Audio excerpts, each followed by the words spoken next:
Hey everybody, welcome to the Slick Tree Podcast. I'm your host, Colby Langford.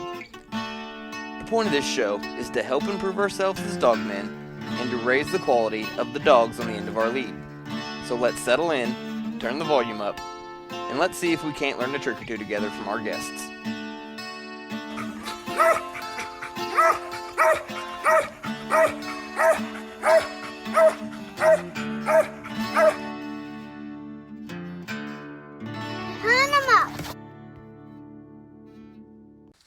When I started hunting, it was with my uncles and my dad. My dad's brothers, two of them coon hunted, but all my grandma's brothers coon hunted and my grandpa's brothers coon hunted. So that's how I started out coon hunting. And when I started out coon hunting, everybody walk hunted. There wasn't no free casting your dogs from the truck or none of that. Everybody you hunted with walk hunted. When I got up in my late teens, early 20s, I had dogs then that hunted like our dogs do to now. Well, no one wanted to go with me. They didn't want a pleasure hunt. If they did, if I was going with them, they'd say, hey, don't bring such and such and such, because all their dogs would stay together and you pack hunted. And you would walk. Well, mine would be a mile and a half when they got treed if they had to. So them guys, they didn't want a pleasure hunt with me. So I got started a little earlier on dogs hunting big and wide like we got today. Well, everybody, you are listening to the Slick Tree Podcast. I'm your host, Colby Langford, and today I'm sitting here with Cheyenne Cummings. And we're sitting right here in a couple chairs. It's starting to cool off a little bit in the evening. We're under an oak tree. Yep. Got a little bit of shade. It's hot. Yeah. Got a dog over in the breeding pen, waiting on them to I'm gonna have some get squirrel unlocked. dog puppies. Yep. And Cheyenne, I want to thank you for agreeing to come on here and give me some of your time. Yeah, glad to do it. I want to hear a little bit more about the dogs you were hunting when you got started. When I got started, papers was not even a thing. When you bought a dog or traded for a dog, then there's a lot of dog traders. My dad was a dog trader. You didn't even ask for dog papers. If you bought a dog or traded for a dog and got dog papers, that's just a bonus. You know, most of them was crossbred, but it was a lot. I could leave my house and go get a dog within an hour for $400 or $500 that I could go tree coons with that night. You can't do that stuff no more. You know, their dogs are not around like that. Yeah. Yeah. Mostly walkers and hounds, or no? I mean, they was, black dogs. Most of them was crossed. You had very, very few full-blooded walkers or red dogs. Most of them was crossbred dogs. There's Cody Jones. He just pulled up. So were they pretty open on the ground? Like how did you mentioned most of the guys' dogs packed more and they walk hunted? Yeah, about everybody walk hunted. Most of the time dogs wouldn't get over 300, 400, 500 yards from you. You hardly ever had a dog 400 or 500 yards from you when they got treed. But if you had four dogs, you was hunting four dogs, hardly ever was there one of them split off. They usually all run together and got treed together. Yeah. I guess what point did you really start breeding and really kind of did you think was it just kind of something to do when you were young, or because when I was younger I bought all my dogs or traded for them. When I got married to Jennifer and got Mafia in, that's when I really went to breeding my own dogs and keeping my own stuff and hunting my own stuff. Gotcha. Yeah, I know you have a lot of dogs. I don't want to say you trade around a lot, but between stud dogs and having stud dog pups coming back to you. Yes, I have a lot of pups in and out. I sell a lot of pups. I breed a lot for pups, and then I let them run loose. And once they get started, I'll sell them. Yeah, would you mind talking a little bit more kind of about how your kind of your starting strategy is? Like, say I brought you an 8-week-old puppy today, and dropped it off, and it was a stud puppy.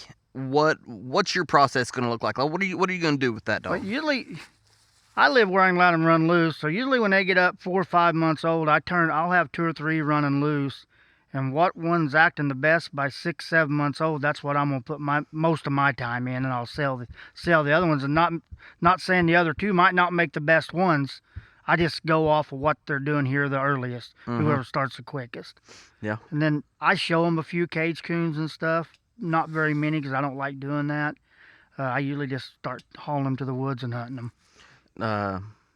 So when you're letting them run loose, usually got a yard dog they're running around with? I got what's a that hound. look like? I got a hound that runs loose that at all times that runs in trees, and if them pups won't go to running a tree with him pretty quick, I'll move on to another one. I don't have much patience. Yeah, I've talk about your Ronnie dog, right? Yes. I've squirrel hunted with Ronnie. Ronnie's a pretty nice dog. Yeah, he's a good dog. He trees a lot of coons. I caught him out of the yard here a month or so ago and took him to a hunt. He treed 2 coons and 1 the cast, and he's never been pinned up in his life. He's just run loose. He's out of shack. No, he's out of a dog. My boy took 5th at the World Hunt with. We called Demon.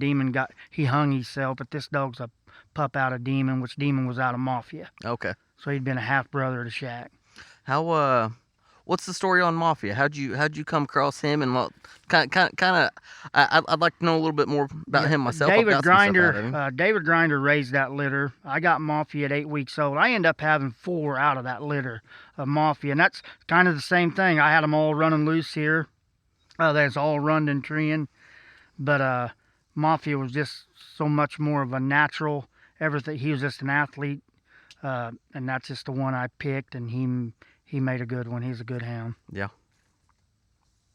So when you got them running loose in the yard, what are you going to let them run loose? Are you going to take them to the woods until they're doing anything in the yard? Or is there something you're looking for? Once I see them start getting treed around here, I'll pin them up, and that's when I go to hunting them. I don't care what they run. Even when I start hunting them, until they get to treeing coons consistent, I don't worry about the deer races, the coyotes, none of that. When they go to treeing coons consistent and I get some coons knocked out, then I'll go to worrying about the stuff I want to break them off of. I gotcha. So once you start hauling them to the woods, so say that pup, you see him get treed in the yard a couple times. Yeah. You pin him up. Then you're going to start hauling him to the woods. Are you hauling him? Are you taking him with some finished dogs? Yeah, I usually start hunting them. Some people, they start hunting them solo. I usually start hunting them with dogs. Once I see them get split off or get treed ahead of the old dogs, then the rest of the time is going to be by themselves.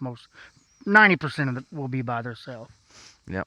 Yep. Kind of start working on teaching them to play by the rules after that. Yeah, I don't want them to be with dogs, so once they get treed on their own or show me they'll get split, I single them out. I don't never kill a coon where there's 2 dogs at a tree anyway. You know, if they tree a coon off by themselves, I'm going to give it to them. If they don't, if something covered them, I wouldn't give them that coon. Yeah.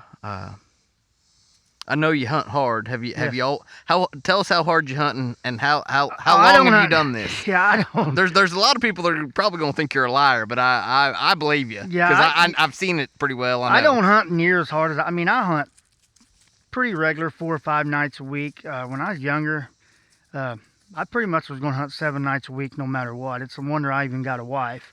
But I hunted. I hunted. If it got dark, I was going coon hunting.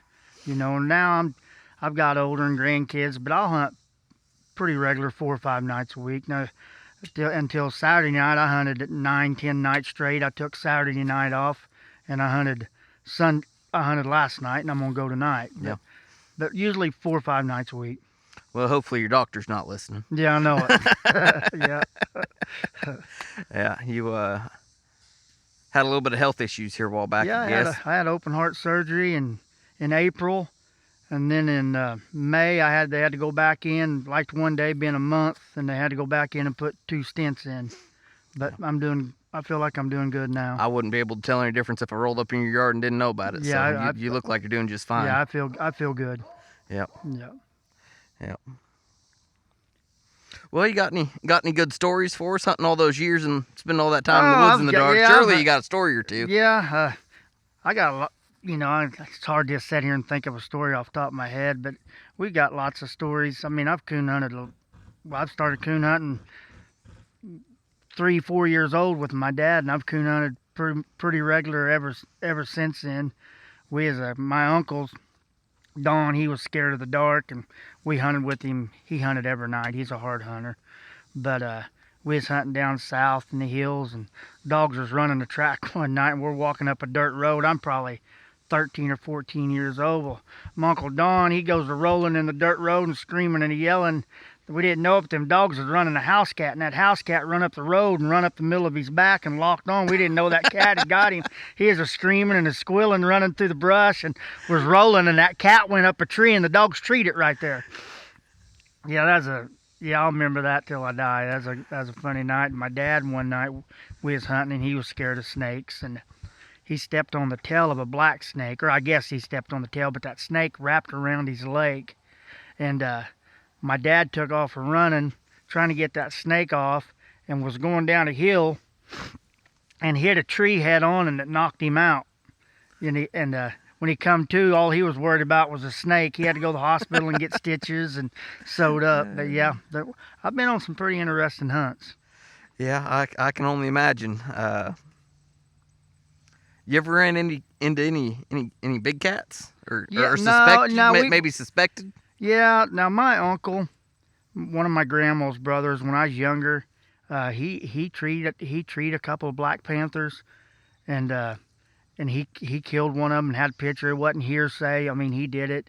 But now we've treated a lot of bobcats over the years, but that's the only one, that black cat that my grandma's brother treated. That's the only one I've really seen in person that I knew was in this area. Yeah. Yeah. What about bears or anything else? Have you been out and running around? No, not around here. Now, I've been down south in Arkansas and treated a bear and ran some bears. One night here around the house, there's west of Seneca, I suspected we'd ran a bear, and it wasn't a week later they was getting a bear on game cameras. And I really think we ran a bear then. What was it that made you think it was a bear that Just night? the way it ran. The dogs would bay and run hard, and it could have been a hog, but the way it ran, it would take off in a straight line. I really think it was a bear, and they ended up never getting it treed, and we caught them like 8 or 9 miles from there that night. And I think a hog they'd had bait up before then. Yeah. What time about when did the hunt start really coming into play? Because I mean, was it more of a fur market kind of thing back? When I was younger, a coon would average $1 an inch. If you treat a 30-inch coon, it was going to bring $30.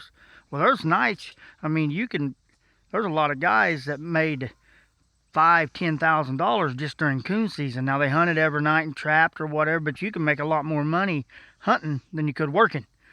The market was there. There's a lot of UKC hunts, no PKC hunts around at all. But when PKC started out as, what was it? PCA, I think is what it was. And then PKC come along. But even at our club, we didn't have PKC hunts until the mid-90s, somewhere in there. But they was around before then, but just not around here local. Mm-hmm. But you and Jennifer, you guys yes. run the Seneca Club. Yeah, we run the Seneca Club. Yeah, we got PKC hunts and UKC hunts. Now UKC hunts, they've been down there for, I think that club we're at now, they built it in the late 70s, early 80s probably. The clubhouse that we're still at. Yeah. So was there a club before that clubhouse, or? There was, but then it was over in Edge, Oklahoma. It was in Peoria. They had it in Peoria, and then them guys come together and got some land down there at the ball field, and we built a club there, and then they kept the one in Peoria, too. So they had 2 clubs close. I gotcha. Well, how did it come to be that you were, just out of curiosity, how did it come to be that you guys kind of took it over? Well, all of them guys got old. We had, there's Burl Parmley, Carl Taylor. There's a bunch of older guys when they built that club. Well, I started out there as a kid hunting, and everybody just got older and quit coon hunting and stuff, and I was one of the last ones left. And Sean Stovall, he helps a lot. Yep. So we're just kind of the ones that was the next ones in line to take over, Yeah. They kind of handed it to us when they got too old and didn't want to run it no more. I gotcha. Yeah. I gotcha. Oh. Well, it used to around here. I ain't kidding you. There's still a lot of coon hunters around here in this area, but used to, within 20 miles of Seneca, they was 30 coon hunters. You didn't have to drive nowhere to coon hunt with someone. They was coon hunters everywhere. but they've thinned out a little bit. We still got a lot of coon hunters though. Yeah. Well, tell me about what you've been hunting lately. I hunt stogie, but I've been hunting I got some young stuff out of shack. I got a young female out of shack. I got a young male dog out of shack that I'm really liking, and that's what I'm putting my time in right now. And I'm getting a young dog out of Pennsylvania when I'm going to Autumn Oaks at the end of the month, and I bought a young dog out of stogie today that I'm gonna pick up at Autumn Oaks and bring him back home. Let's talk a little bit more about Shack. What kind of tell the people listening a little bit more about him. Kind of what was his hunt style like? What was his build like? I mean, Shack was a big dog in hunting shape. He weighed 85 pounds, but he's an athlete. He's a really good put up dog. Had a cannon for a mouth. He is a big wild hunting dog from day one, but was always really, really accurate and could tree any type of coon. Shack was an easy dog to start. You know, he's always a natural loner, but he is out of Mafia. Mafia was a natural loner too, and they kind of just threw that kind of stuff. Shack, I think his pups, they won. He's still got puppies on the ground. You know, he died, but those pups, his last litters are about getting right at 8 months old. But his pups, the earnings, I think they're up about 920,000. He should pass the $1 million mark pretty easy. Nice. He's in the top 9 all-time reproducers as far as money-wise goes. Just out of curiosity, you know how many litters he sired? He's got, Shack and PKC's got 700 and some pups. I don't know the exact number, but he's got 700 and some pups in PKC. I'm not super familiar with PKC. I've never really dealt with the registry much. I've never even read the rules, but I'm guessing they keep pretty close statistics or pretty good statistics. Yeah, and easy to look up. They keep all the super stake sire, all their pup earnings. They keep all that. You know, yeah, they keep a good close eye on all of it. Yeah. Yeah, I know there's a lot of, which I brought you a squirrel dog pup just to let you have a yard dog. Yeah. Maybe Frawny gets old. older. I got another one. Yeah. Yeah. But man, you had a whole kennel full of good looking puppies over there. Yeah, I got some good looking pups. I've sold 2 or 3. I didn't advertise none of these. I was going to haul some to Autumn Oaks and get rid of them there, kind of scatter some of them out. They're out of good females, but not trying to. But I'm already down to 3, I think, out there that I can take with me. So I don't know if I'm going to have any left when I go or not. Well, it's sure been hot lately. Miserable, hot and dry. Yeah, it's rough on young dogs right now. It's just so dry and hot. Especially you're squirrel hunters, so you're hunting in the daytime. It would be miserable. It's pretty tough. I mean, right now with where we're at, the squirrels are all cutting hickory nuts, and yes. And they ain't hardly getting on the ground. When they do get on the ground, it's 2-3 o'clock in the afternoon. Yep. And you try to go out first thing in the morning, and you can't make nothing but a entry. I know that's what my dog's doing. She's going out there, treeing on. I mean, she'll go out. Usually she's treed in 2 or 3, maybe 5 minutes, and she's taking 15 minutes making great big 800-900 yard loops, and then working her way back around and finally falling treed somewhere with a bunch of nests over the top of her head. I'm sure she's just winding them. That's the way it is here now. Unless you're hunting on a creek, you're not hitting good tracks. Now I can go up north and hunt the corn. There's enough coons around them cornfields. You're going to hit some easy coon, but down here in the hills, it's just so dry. Stogie, he works good. He's more of an ambush type. Anyway, he's not going to pick on a bad track. He's going to find something he can handle and tree it. But it's rough on a pup. Yeah, he just like to fly around and. Yeah. Do you think he wins quite a bit, or? No. He just Now you hunt him in the hills. He'll hunt the hills and he'll open more on the ground. Now I get him up north around the cornfields and stuff. He's going to run the edges and look to ambush coon. I got you. He's pretty smart, but yeah, you hunt him down there in the hills. He can strike a coon, run it, and tree it. He can, but you get him up north where he can run a fence line or an edge. That's what he's going to do. That's what he'd rather do. Yeah. It's one thing handy about here, you don't have to go too terribly far in any direction to get a whole bunch of different type of stuff to hunt. You can hunt it. That's what I tell everybody. Right here from the house, within 30, 45 minutes, I can put you in anything you want to hunt in. I can put you in the hills, pecan bottoms, cornfields, river bottoms. We can hunt whatever you want to hunt. Yeah. There's I've been told not to go to certain parts of southwest Missouri with you. Yeah, it's rough. Yeah, you go south of here, it's big hills and it's rough coon hunting. Most people's not going to hunt it. Yeah, I know it's not mountains, but it's steep enough and rocky enough to be. Yeah, it's straight up and down. People that come from north and stuff, if you took them down there, that they wouldn't hunt it with you. They'd quit. Yeah. Well, what's your plans for future wise? I'm gonna keep one of these young dogs back. I hope. I think they're gonna make what I'm looking for, but I'm gonna hit a lot of hunts. My health's doing good now. I feel good. We're going to Autumn Oaks. We'll be out there a week, and I got Stogie qualified for the UKC World Hunt, so I'll go there, and then PKC Nationals. I got a lot of hunts coming up that if my health will hold up, I'll be at them. How old is Stogie now? He just turned 7. Yeah. Yeah, Stogie just turned 7. Still in great shape. He's not slowed down any. He still does good. But hopefully I get some of these young dogs coming on, and I'll have something to replace him with. Yeah. You got, every time I come over here, there's grandkids running around at some point or another. I got grandkids. Pretty much there's one of them. There's none here today, but usually I've got grandkids here about every day. Yeah. You been packing any of them to the woods? Yeah, my oldest daughter's little boy, he's 6. He loves to coon hunt. Dalton's youngest boy, he's a 10-year-old. He'd coon hunt with me every night. Yeah, he's a good little coon hunter. The oldest one, Cash, he loves to deer hunt, turkey hunt, and he will coon hunt in the winter. But he's not going to hunt in the summer and get ticks and all that. He's out. But the younger one, Case, he'd hunt with me every night if he was here. Yeah. Yeah, he's all about PKC. He wants to win. He likes that money. Yeah, he likes to make $1.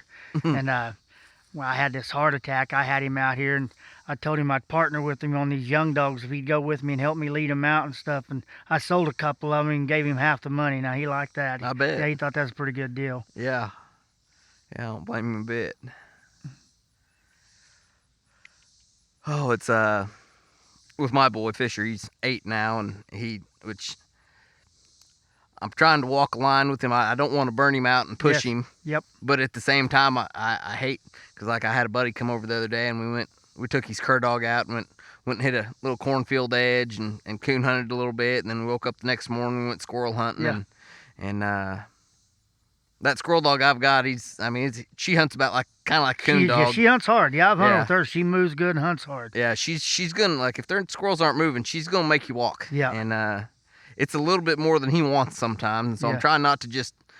I'm trying to take him when it's good, and I don't think I'm gonna have to walk his guts out of him. Yeah, that's Case. He's at the age now, which he's 10. He's a big kid, but he knows. Well, there's nights though he'll tell me, he say, "Hey, won't you leave Stogie at home?" You know, because he knows if the coon are not moving, we're gonna have to go somewhere. But he'll walk. He enjoys coon hunting. He's a good little hunter. Yeah. Can't tell if they're still together or not. I don't know. They are. I don't know if they're. Yeah, they're still. Yep, they're still locked up. Yep. I brought. So, if anybody listening's curious about what we got going on over there, so my thoughts were, which I brought my full German short hair pointer over and bred to Shack about 2 years, a little over 2 years ago. Now these dogs are almost 2, I think. But man, that litter had a lot of go. They had huge noses on them. They all had phenomenal mouths. But man, the bird dog was strong in them. Yeah. Had as puppies, I'm sure everybody's seen videos where they'll have the litter of bird dog puppies, and they'll throw a wing out on a fishing rod, and then puppies all just run on, poof. Yeah. And they all just lock up on it. These dogs wanted to kind of do that. And a lot of them kind of grew out of it. A couple of them didn't really. I still get videos of one from time to time pointing the squirrel and having it. Yeah. It's the craziest thing. But they point it and hold the squirrel. Yeah. No, I let my nephew have one out of that. He's a natural. My nephew don't hunt him. He just lets him run loose. But I was going squirrel hunting one day, and that dog made 7 or 8 trees, and had never been handled or nothing. He's the most natural athlete dog that I'd been around in a long time. He's a nice young dog. Yeah.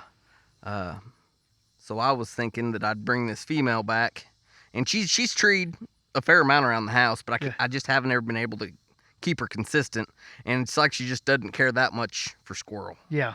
I haven't breached over. I think after she comes back out, I'm probably gonna throw her and try to go do a little coon hunting with her. Yep. See how she takes to that. because she'll get out. She hunts good. She'll run a deer on occasion, which is all right. Yeah, I don't hurt nothing. Yeah, and but I was thinking, go back to Stogie, double up on the shack blood. Yep. The proven reproducer, that'll put these pups still at half shack. Yep. And then dilute that bird dog down a little bit. Might put more tree in them. Yep. Yeah. She's a good looking female. She's an athletic looking dog too. Yeah, that whole litter turned out, I mean, just good looking squirrel dogs you can ask for. Yep. But yeah, just a little hot on the bird dog side. They sort of throw more tree in them. Yep. I think we'll have something that might be pretty usable. Yep. So. Yep. Yeah, and I like to squirrel hunt, so I hope we do get a good one out of it.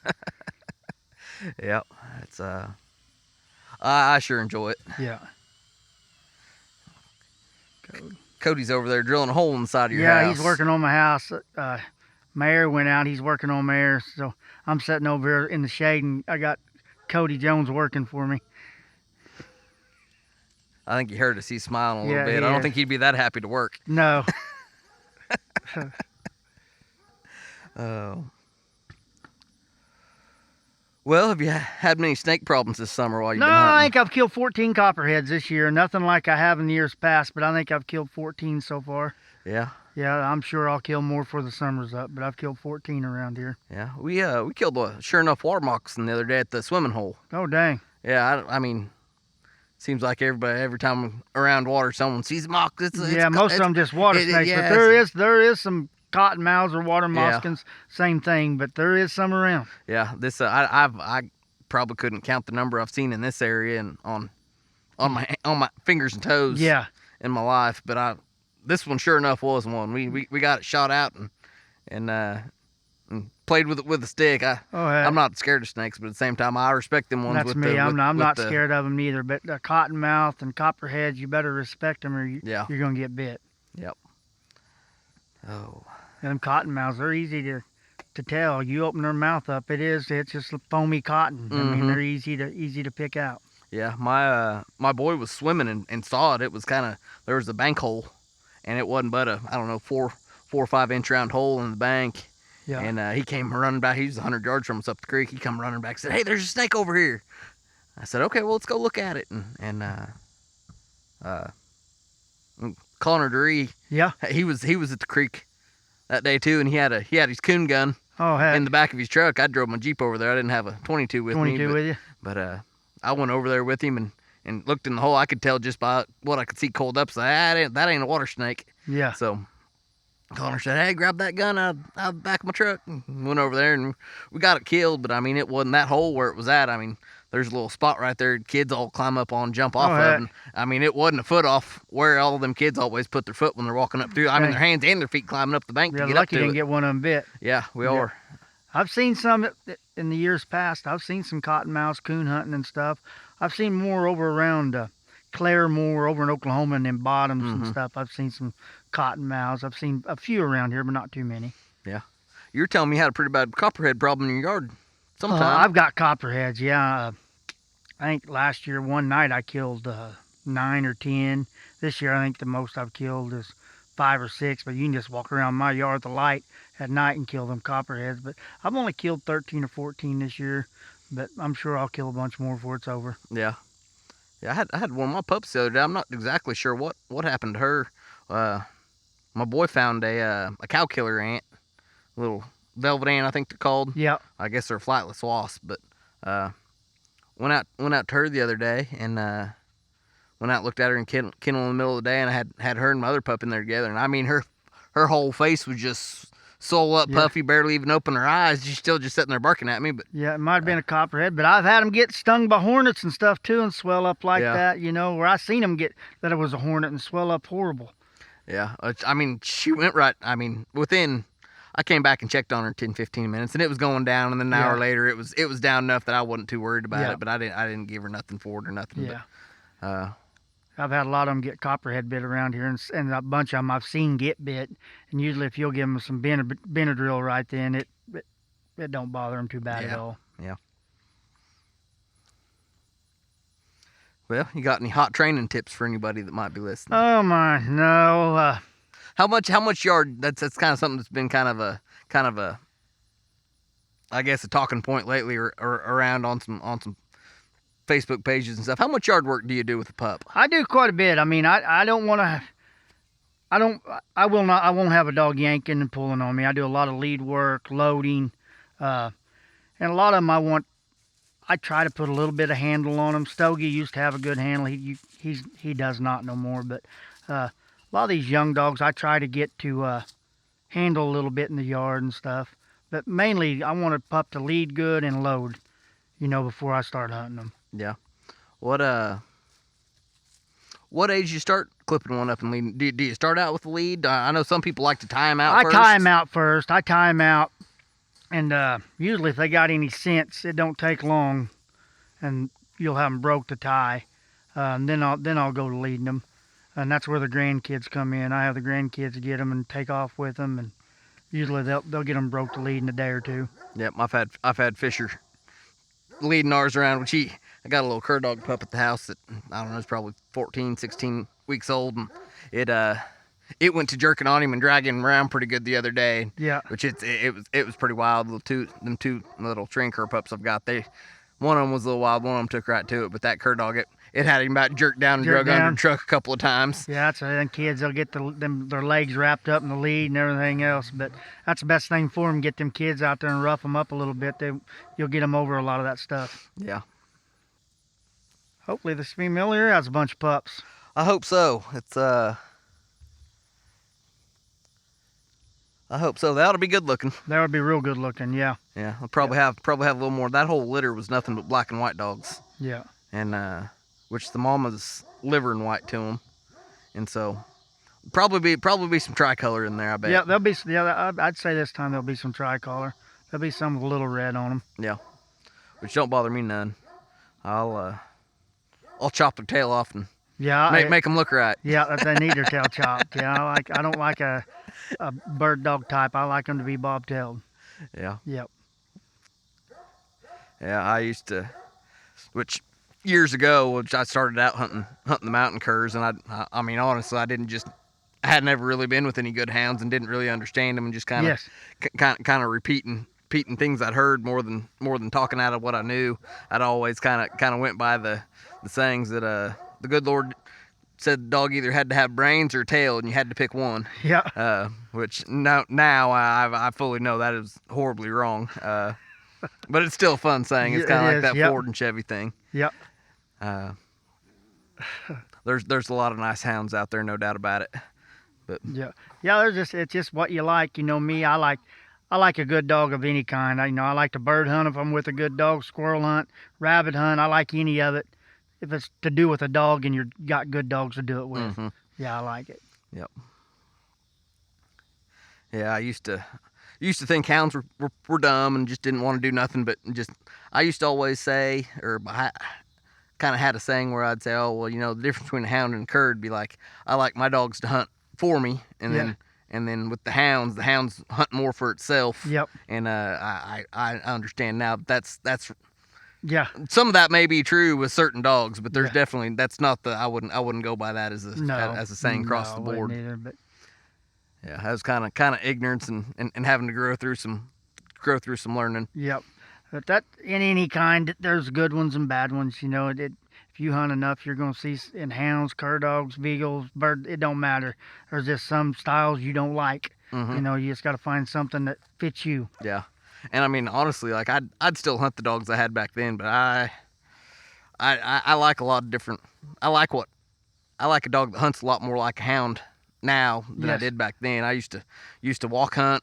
Yeah. With a pack. I was gonna say, like the dogs you got now, they probably got a lot more hustle than the full-blooded cur dogs and stuff you was hunting back then. These ones with the bird dog hound cross probably got a lot more hustle and drive to them. Which a lot of the cur dogs, I'm putting air quotes up there for anybody listening. A lot of the mountain curs these days, they've got a lot of hound crossed into them. Yeah. I mean, there's people all the time posting pictures of their litters, and they're having of registered cur dogs, and they've got 2 or 3 pups in the litter that are out of brindle dogs or brindle black dogs and they're having half a litter or 2/3 or a third of a litter come out be open wide open spotted dogs. Like, yeah, I see a that. lot. That don't happen on accident. I mean, No. one every once in a while. One I thing. see a lot of dogs on Facebook and stuff. People's got treed and stuff. They're brindle and white. Well, them brindle, they got more white than they do brindle. They got a lot of hound in them. They're not getting that from the cur dogs. They're just not. Mm-hmm. Yeah, they're gonna. A lot of that white's coming from hounds. That brindle covers a lot up for Yeah.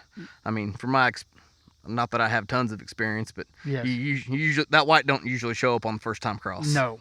Like Brindle is going to cover. You might get one with a white chest or white feet and be brindle, but them ones that's open spotted brindle and white, they got some hound in them. Yeah, you just about got to be doubled up and coming off both. So I'm working on doing some reading on a genetics book, and I'll report back later with what it says. But Yes. But I'm kind of suspecting you got to be pretty close on both sides of the papers. Yeah. And Yeah. That's the same way with the hounds. You go back, a lot of these old dogs, you go back and they're lipper breeding. I'm not saying this, I'm just picking out a breed, but that people don't even know. Back in the day, there's so many great dogs breeding, crossbreeding, and this and that. You go back way back, you don't know what you got. Yeah, I mean, you just don't. yeah, You know, they can tell you it's lipper and this and that, but there wasn't even DNA back in them days. You don't know. There's a lot of behind the barn dogs crossed into that stuff too. mm-hmm. Yeah, I think the DNA programs are good, and I mean, I'm all for tree and cur. I mean, I've got Yes. one mountain cur at the house, and everything else I got's mixed up. Yep. But I think people ought to be honest about it. Is kind of Yep. how I feel about Yep. it. Like, especially with like today's day and age, is like what I'm doing with trying to make these hound bird dog cross work. Is if you don't know what you're starting with, Yes. it makes it hard to outcross and actually make genetics line up the way you want them to. When come to find out what you think you have isn't even what you have. Yeah. And everybody, I don't know why they even care, because everybody's out here to you're wanting your dogs to be better. Mm-hmm. So if you know what you're breeding and what you need to breed into it, you got to know what you started with to even know where you're going. Yeah, and I mean all the which the hounds have a lot more big money coon hunts Yes. than the squirrel dogs, but the squirrel dogs are kind of they're trending that way. I mean, The squirrel dogs will get there. It's getting better every year. yeah, Yeah, it's getting better every year, and there's getting to be more squirrel hunters even in our area. You hear more people that hunts and stuff. It'll get big. yeah. But I mean all those hunts, they're all open hunts. They're all. Yes. I mean, you can bring whatever you want to. It doesn't matter if it's a poodle. Yep. So there's really no reasoning. Kind of when I got into the curs, it seemed like 15, 16 years ago when I got into it, like, and from what I've talked to from guys that were hunting them back then, was like tree and cur was almost kind of a dirty word. Like Yeah. no one, there was no market for the pups. Yeah. Like no one really wanted Yeah, them. then it was all like Kimmer curs, black mouth curs, and now you really don't hear a lot around in this area. I don't. You don't hear a lot about the Kimmer curs and the black mouth curs. Mhm. You know, they've kind of faded out. It seems like in this area. Yeah, I don't know anybody that hunts them around here. There's still some around for sure, and there's some nice ones around still. Yes. But there's I don't know of any in our area at all. Yes. So Yep. uh, Yeah, there'll be some out at Autumn Oaks. I'll see some good-looking cur dogs. You know, brindle curs that are good-looking, and you look everything they've done. They've done a lot of winning. You know, he's got some good ones, I'm sure. mm-hmm. Yeah, it's I don't know. It's fun. I almost hate to bring that up just to cause. I don't want to cause division by any means. Yes. But I like knowing what a dog really is. Just Yes. because it's hard to kind of. I mean, you can sit back and kind of try to replicate if someone and.